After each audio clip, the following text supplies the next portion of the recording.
नमस्कार दोस्तों, बहुत बहुत स्वागत है आपका हमारे YouTube चैनल प्रिसाइज ज्योतिष बाई एस्ट्रो दीपेंद्र शुक्ला। दोस्तों, जैसा कि आजकल हमारी श्रृंखला चल रही है कुंडली मिलान को लेकर, कल हमने आपको 3 ग्रह मैत्री के बारे में विशेष जानकारी दी थी। उसी क्रम में बची हुई 3 ग्रह मैत्रियों के बारे में संपूर्ण जानकारी आपको आज देते हैं। दोस्तों, कुंडली मिलान जब कोई भी व्यक्ति करता है लड़के और लड़की की, तो उसमें वो नॉर्मली सबसे पहले चीज़ देखता है कि हमारे बच्चे और हमारी बच्ची की कुंडली में गुण कितने मिले। दोस्तों, सबसे पहली चीज़ आप लोग ये अपने दिमाग में एकदम बैठा लीजिए कि कुंडली मिलान में गुण का मिल जाना कुंडली का मात्र 20 से 25% भाग होता है। जैसे आप कोई भी गेम खेलते हैं तो उसमें स्टेजेस होती हैं। अगर कुंडली में गुण मिल भी गए, मान लीजिए 25 गुण मिल गए, 30 गुण मिल गए, 28 गुण मिल गए, तो ये कुंडली मिलान का केवल 20 से 25% का भाग हुआ, यानी एक स्टेज आपने पार कर ली। लेकिन इसका ये मतलब नहीं है कि आपकी कुंडली प्रॉपर मिल गई। कुंडली मिलाते वक्त लग्न का मैच करिए, राशि का मैच करिए, नक्षत्रों का मैच करिए, अंशों का मैच करिए, पंचम भाव का मैच करिए, सप्तम भाव का मैच करिए। इस तरह कई मिलान करने के बाद कुंडली को अप्रूवल में लाइए, ओके कीजिए। तो दोस्तों, इसी क्रम में आज जो बची हुई 3 ग्रह मैत्री हैं उनके बारे में मैं आपको विस्तृत जानकारी देता हूँ। कॉपी पेंसिल लेके बैठ जाइए, अगर कोई कंफ्यूजन हो तो प्रॉपरली नोट कर लीजिए।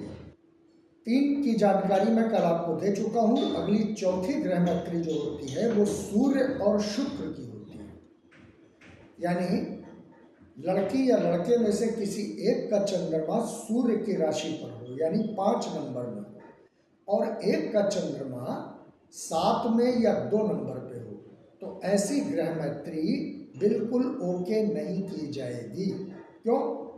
क्योंकि सूर्य की राशि का जो ग्रह मैत्री में आएगा, यानी जिसका चंद्रमा सूर्य की राशि में होगा, वो आक्रामक होगा, तेज तर्रार होगा, एक प्रकार से जिसको कहें कि हर वक्त गुस्से में होगा, कड़वी वाणी बोलने वाला होगा। और जो शुक्र का चंद्रमा होगा वो बड़ा सौम्य होगा, मृदुभाषी होगा, कलात्मक होगा। मान लीजिए लड़की का चंद्रमा जो है वो शुक्र की राशि पर बैठा है और लड़के का चंद्रमा सूर्य की राशि यानी 5 नंबर में बैठा है, तो सूर्य का राशि पर बैठा हुआ चंद्रमा थोड़ा सा, जैसे कहते हैं कि डोमिनेटिंग पर्सनैलिटी हो जाएगा। वो हमेशा लड़की के ऊपर चढ़ा रहने की कोशिश करेगा। लड़की होगी सौम्य, मृदुभाषिणी, तो वो दोनों का मैच प्रॉपर नहीं हो पाएगा।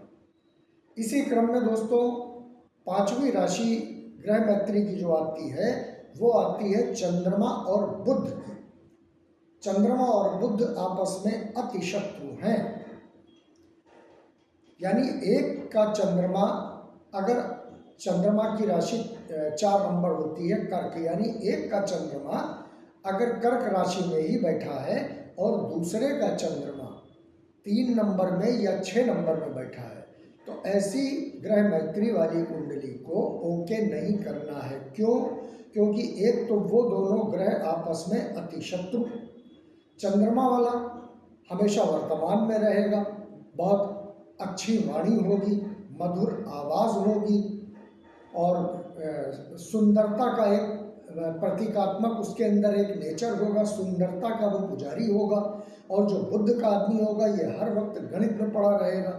जैसे कुछ लोग होते नहीं कि पत्नी बड़ी अच्छी है, कोई भी घर पे मांगने आए तो वो उसको दान दे देती है, खाना खिला देती है, दूध मांगा दूध दे दिया, और खीर मांगा खीर दे दिया, कपड़े मांगे कपड़े दे दिए। लेकिन ये जो बुद्ध वाला लड़का है ये मना करेगा कि अरे क्यों हर वक्त दान दिया करती हो, तुम्हारे जैसा तो दानवीर आदमी हमने नहीं देखा, जो पाती हो वो दान दे देती हो। यानी ये हर वक्त फाइनेंस में लगा रहेगा। वाणी ऐसी होगी कि 100 शब्दों में 1 शब्द बोलेगा लेकिन वो वाणी चुभ जाए, ऐसी वाणी होगी। तीसरी आज के क्रम में जो अंतिम ग्रह मैत्री है वो है दोस्तों बुध और मंगल की। बुध और मंगल आपस में अति शत्रु हैं। अगर एक का चंद्रमा 3 या 6 नंबर में बैठा है और दूसरे का चंद्रमा 1 या 8 नंबर में बैठा है, तो इस कंडीशन में दोनों की कुंडली को ओके नहीं किया जा सकता है, क्योंकि वो दोनों आपस में परस्पर शत्रु हैं। मंगल वाला लड़का या लड़की जो भी होगा वो डोमिनेटिंग होगा, वो हमेशा अपने आप को सुपर मानने की कोशिश करेगा, और जो बुध का है वो उस कंडीशन में मंगल के आगे सौम्य हो जाएगा, वो बेचारा उसके आगे प्रतिरोध नहीं कर पाएगा। तो मंगल और बुध आपस में दे आर बिटर एनिमीज। इनकी कुंडली अगर जहाँ मिल जाए उसको कांटा मार दीजिए, इन दोनों का दाम्पत्य जीवन सुखमय नहीं हो पाएगा, रोज रोज कोई ना कोई कलह कलेश दिक्कत परेशानी आती ही रहेगी। इसी तरह दोस्तों कुंडली का जो अगला पार्ट होता है, यानी ये तो 6 ग्रह मैत्री हो गई, अब इसके बाद गण मिलाए जाते हैं। गण में क्या, ब्राह्मण क्षत्रिय वैश्य शूद्र। अगर इन दोनों में से यानी इन चारों गणों में से दोनों ग्रह यानी ब्राह्मण वाले की शादी में अगर ब्राह्मण मिल गया अच्छी बात, क्षत्रिय मिल गया तो भी अच्छी बात, लेकिन अगर ब्राह्मण वाले गण वाले को अगर शूद्र वाला मिल गया तो वो प्रॉब्लमेटिक हो जाएगा। एक गंदा रहने की कोशिश करेगा, एक साफ सुथरा होगा। वैश्य वाला मिल गया तो ब्राह्मण वाले को वैश्य वाला, फिर वही इकोनॉमिक प्रॉब्लम्स होना शुरू हो जाएंगी। इसी प्रकार आगे आता है क्रम में भकूट। भकूट में सबसे बड़ी कोशिश ये होनी चाहिए कि षडाष्टक योग नहीं होना चाहिए। षडाष्टक योग क्या होता है, यानी एक का चंद्रमा जहाँ पर बैठा हुआ है दूसरे का चंद्रमा उससे 8वें नहीं बैठना चाहिए।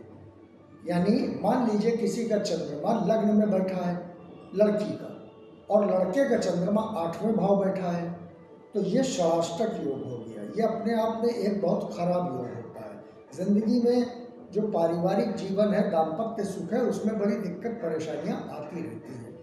दूसरा योग भकूट में क्या देखा जाता है, द्विद्वादश योग। द्विद्वादश योग क्या होता है, एक का चंद्रमा मान लीजिए लग्न में पड़ा है तो दूसरे का चंद्रमा दूसरे भाव नहीं होना चाहिए या 12वें भाव नहीं होना चाहिए, क्योंकि एक के चंद्रमा से जब गिनना शुरू कीजिएगा तो 1 2 3 4 5 6 7 8 9 10 11 12, यानी एक का 12वें आ जाएगा और एक का दूसरे आ जाएगा।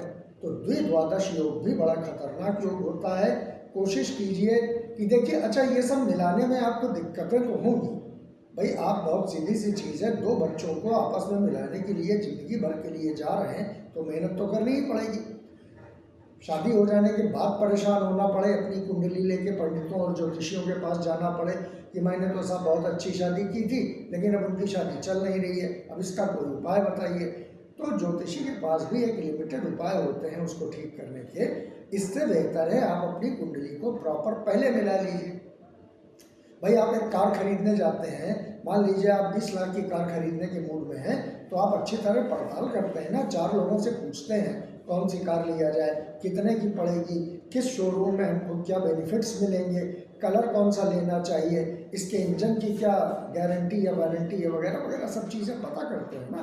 तो वैसे ही आप कुंडली लेके अच्छे ज्योतिषी के पास जाइए और उनसे पूछिए कि भाई पंचम भाव मजबूत है कि नहीं, संतान होगी कि नहीं, इन दोनों का सप्तम भाव और सप्तमेश की क्या स्थिति है, दाम्पत्य जीवन अच्छा चलेगा या नहीं चलेगा, लग्नेश की क्या स्थिति है, अंश बल ठीक है कि नहीं, नाड़ी दोष है कि नहीं।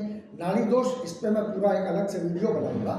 नाड़ी दोष अगर दोनों का हो गया तो उसमें अगली पीढ़ी जो होती है उसके लिए वो बड़ी नुकसानदायक होती है, इसलिए नाड़ी दोष का भी अच्छा एक प्रॉपर विचार होना चाहिए। तो इस तरह दोस्तों आप लोग अपनी कुंडली को शादी होने के पहले मिलवाइए, बाद में मिलाने का कोई फायदा नहीं, कोई यूज नहीं।